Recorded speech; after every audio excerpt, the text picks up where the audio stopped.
This episode, as you probably already will have noticed when you downloaded it, is absolutely not going to go the full half hour. Not only is it summer, but it is the first day of a heat wave, and so I do not have the energy to take a thought and pursue it all the way to a nice round number.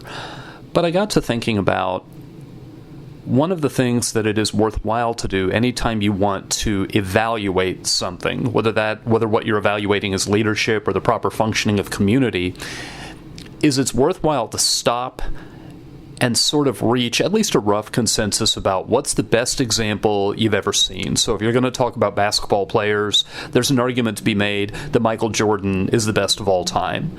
And if you're going to talk about presidents, a very common answer to who is the best of all the presidents in the history of the presidency, most people would answer Abraham Lincoln. Now, it's not an objective question. It's not like saying Usain Bolt has run the fastest 100-meter dash of all time, which I think is still the case. Although even that, all they're really saying is he's run the fastest that was ever captured under race conditions with precise timing. And who knows what may have happened somewhere in some remote part of the world where nobody happened to have a stopwatch. But still, it's the kind of thing where you can compare his time to everybody else's time, and it's an objective measure. Whereas, on the other hand, you'll find people who will say that George W. Bush was the best president this country ever had. I don't think that their explanation is particularly powerful, whereas I think that the explanation people give of why Abraham Lincoln was the greatest president ever is very powerful. That Abraham Lincoln presided over this country when it was being torn apart by forces that even managed to outstrip the forces that are pulling us apart today. And he made a lot of choices that when you look back at them look very wise.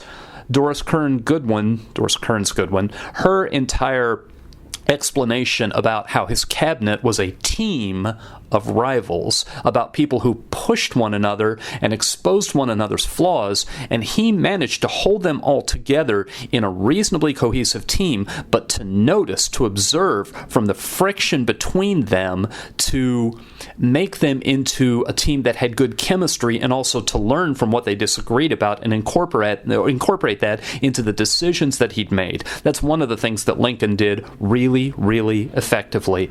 But the thing that I'm the most struck by, and the thing that I got to thinking about this particular week in thinking about community, well, let me stop and turn aside here and warm up to this idea by talking about what my faith teaches me. What my faith teaches me is that I committed infinite offense the first time I ever committed a sin. And every time I have sinned since then, I've committed infinite offense against an infinitely perfect God who cannot tolerate sin.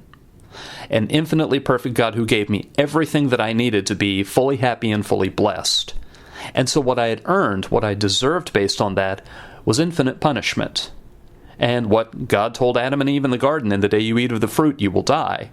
And really, without wandering too far off into the theology of hell, what I earned, what I deserved, was infinite punishment. And the reason that I am not facing infinite punishment is because Jesus, who lived a sin-free life, made an infinite sacrifice that was infinite in several dimensions. What he deserved was the infinite blessing of having lived a righteous life. What he took was the infinite punishment of being completely cut off from God. In the moment he cried out, my God, why have you abandoned me?" when he was removed from God's presence.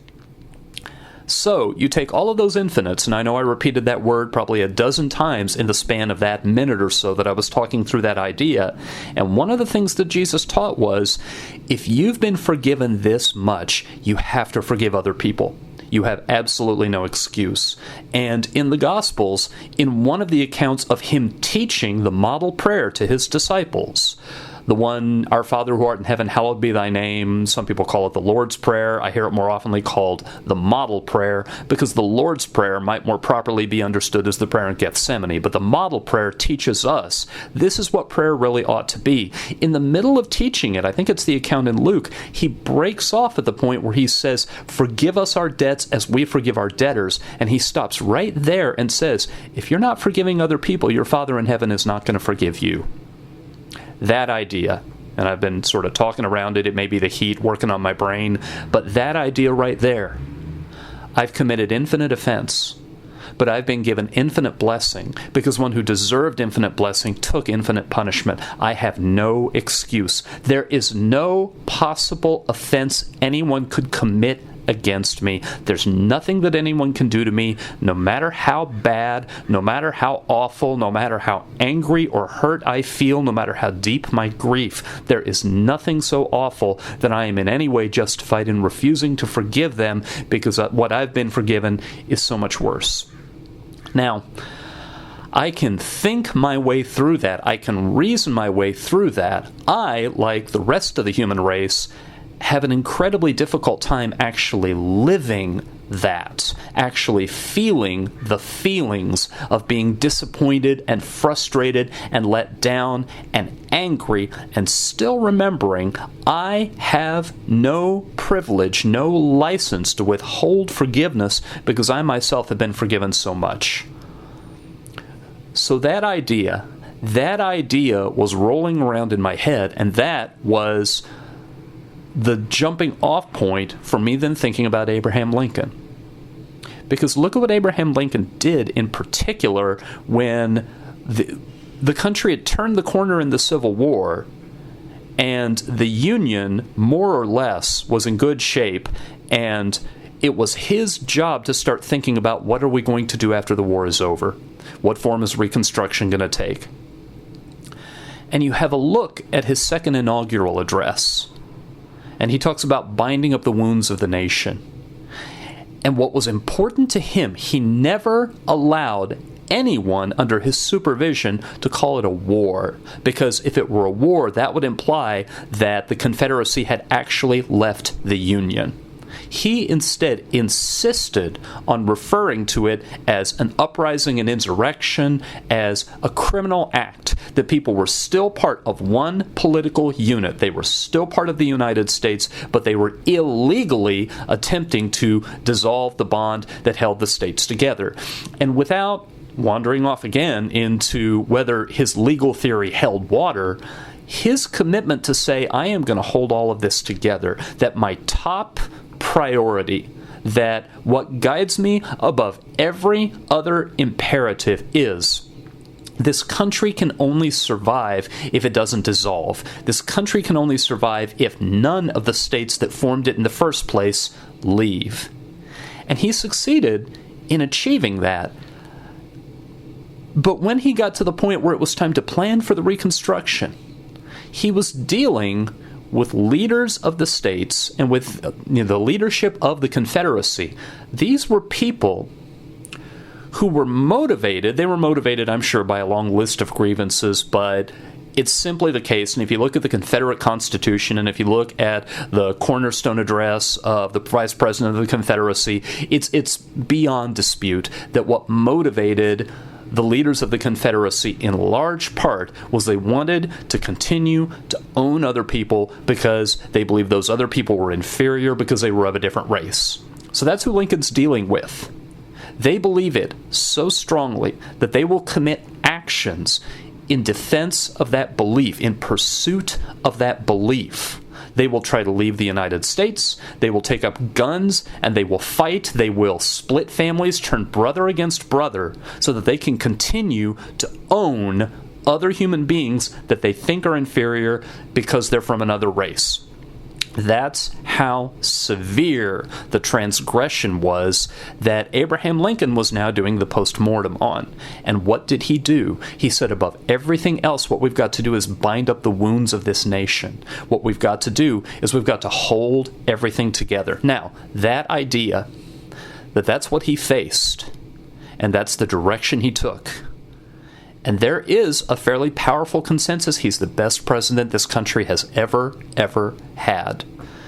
What that sets me up to say is only a beginning. What it sets me up to say is Donald Trump and all the vendettas he wants to pursue and all the fights he wants to pick, he makes it very, very plain how far he is from the pinnacle of presidential greatness. He's running in the wrong direction with all of his energy. But, I didn't have to talk for this many minutes to make that point. That's a really simple point. But that point cuts multiple directions. Because, as I've said in some recent episodes, I am also hearing from people who politically are sort of out in my neighborhood as far as their political commitments, where they stand on issues and so forth, and they're saying, we're ready to give up. The people who support Trump, they are too hateful, they are too resistant to reason, they are too checked out from reality. We should give up. We should just accept that they are not part of our community and we're not part of theirs. But whatever it is that they may believe, whatever irrational, to me, beliefs may come out of their mouths, are they worse than picking up guns and shooting at your neighbors so that you can continue to own other people? Are they worse than that? Are they worse than an army of Confederate slaveholders who will kill for the right to keep slaves? Are they worse than that? No, they're not.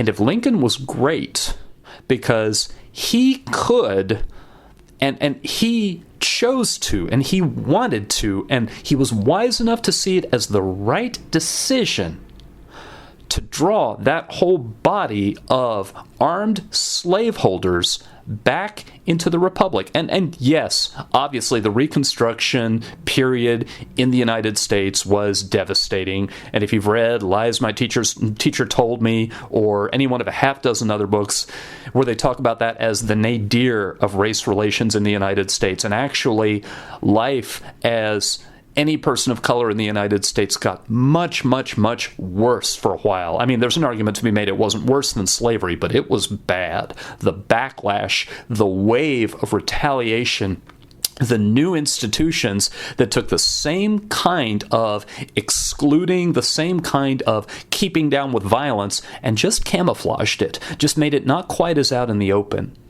That all happened in the wake of Reconstruction.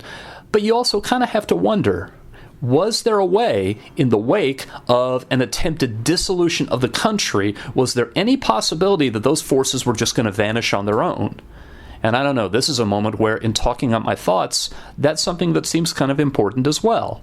That if you look at the simple version of the narrative of the Civil War, the war begins, the Union wants to not allow the South to secede. The South wants to secede because among their long list of grievances, the one at the top of the list is they want to continue they want to operate as slave economies. The simple version of that narrative is the Union wins, the 13th, 14th, and 15th Amendments are ratified and added to the Constitution, and then there's a big step forward in how people of color are treated in the United States. And that way oversimplifies it, and actually, it in some ways, I talked several weeks back about the war on drugs. All the war on drugs did was drive drug use underground. And all the events at the end of the Civil War did was to drive explicit white supremacy that had been written into law. It just created the forces that it incentivized, making it more subtle. I mean, it's like something I've heard for years about how if you're a parent raising children and every time your children misbehave, you punish them severely, the only thing you're doing is teaching them not to get caught. And the only thing the end of the Civil War did is it taught white supremacists in certain parts of the country, and it's not limited to the Deep South, by the way, it taught them not to get caught. And the Civil Rights era taught white supremacists in many different parts of the country. Boston, Massachusetts had some of the worst problems when it came to busing and desegregation. It really just taught them not to get caught, but it did not make those forces go away. So to try to reel this back in to the idea that I got started with in the first place, I think that the polarization, that the sense of distance, the sense of alienation, it goes in multiple directions. It's been worse. It's important to keep historic perspective. It's been worse in the past than it is now. And some of the wise leaders, some of the leaders that I think we ought to emulate, have made a decision, even though they were dealing with people who, from all evidence, were more fractious, more hostile, more completely implacable. They were dealing with worse adversaries, and they made the brave decision to say, we really have no choice. We are going to find a way, even though we are not optimistic, we're going to find a way that we can coexist, and we are going to find a way to show you through patient, long efforts that we are human and we belong in your community. And here I could throw out the example of Martin Luther King as well, that he talked about soul force and he talked about love. And love in his case was not lovey-dovey. Love in his case was that, he's dealing with the Bull Connors of the world and the people that my political allies, political associates are ready to give up on today are not worse than Bull Connor.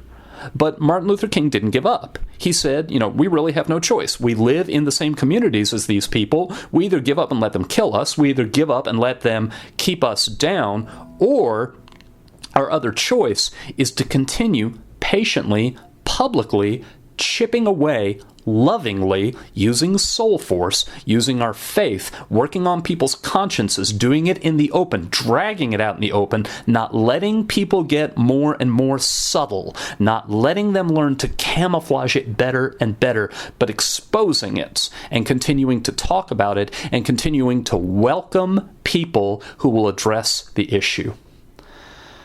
So I guess what I'm feeling this week is I'm feeling very, very impatient with people who say it's time to give up. And as old as I am and as curmudgeonly as I feel some days, I'm not to the point of saying, well, it must just be these millennials and they don't know how to do anything hard. The second anything takes a little effort, they want to give up. No, I think there have always been people who express their frustration, put their frustration into words by saying things like, I reject these people who disagree with me and I'm justified in rejecting them. And sometimes I think that's just blowing off steam, but I think it's important to answer that very powerfully and say, we do not have a choice. If we want to reweave our community, we do not have a choice. The people who are living in the same neighborhoods as us, the people who walk the same streets that we do, and say things that seem absolutely crazy, well, that's the kind of thing that in certain chapters of history, and it has something to do with the state of the economy, and it has something to do with the continuing ripples from past progress, that's something that in generational waves we have to address. And it looks like we are the people who've hit the jackpot, and we have got to roll up our sleeves and do the difficult, patient, and long-term work of addressing it now. And I have actually no idea how long that took me because for once I didn't start my little stopwatch thing. But that is all I have to say, so now I am going to get back to work and hide from the heat.